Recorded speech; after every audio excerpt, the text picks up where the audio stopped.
আসসালামু আলাইকুম রহমতুল্লাহ। আল্লাহ রসুল সাল্লাল্লাহু আলাইহি ওয়াসাল্লামের একটা হাদিস শুনলে আপনার চোখের পানি ধরে রাখতে পারবেন না।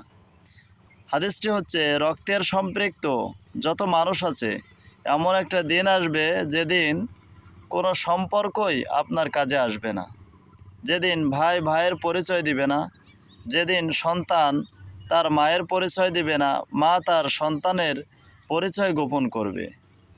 আল্লাহ রসুলের ওই হাদিসটির কথা মনে পড়ে যে ব্যক্তি জান্নাতে চলে যাচ্ছে কিন্তু যাইতে যাইতে পিছন দিয়ে এক ব্যক্তি জাহান্নামী, সে জাহান্নামে যাচ্ছে। এমত অবস্থায় আল্লাহকে প্রশ্ন করলেন, ইয়া আল্লাহ, আমার পিছন দিয়ে তো এই ব্যক্তি জাহান্নামী হয়ে গেল।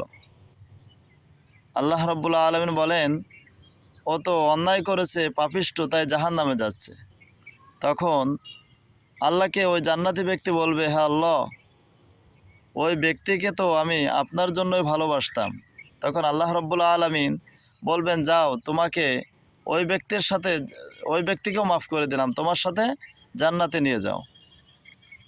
আরও একটা হাদিস রয়েছে যে আরশের ছায়ার নিচে 7 ব্যক্তি ছায়া পাবে, তার ভিতরে অন্যতম একজন হচ্ছে যদি কোনো ব্যক্তি আল্লাহর জন্য কাউকে ভালোবাসে। এজন্য আমার আপনার ভালোবাসা আল্লাহর জন্য হতে হবে। আপনি আমাকে ভালোবাসবেন ইসলামের জন্য, আল্লাহকে সন্তুষ্টির জন্য। এজন্য আমার এই ইসলামিক ভিডিওটি যদি শেয়ার করেন, যদি লাইক করেন, তাহলে ইসলামকে ভালোবাসলেন, ইসলামের স্বার্থে আমাকে ভালোবাসলেন। আল্লাহ তাআলা আপনার এই ভালোবাসাকে নাজাতের জরিয়া বানিয়ে দিতে পারেন। আমিন।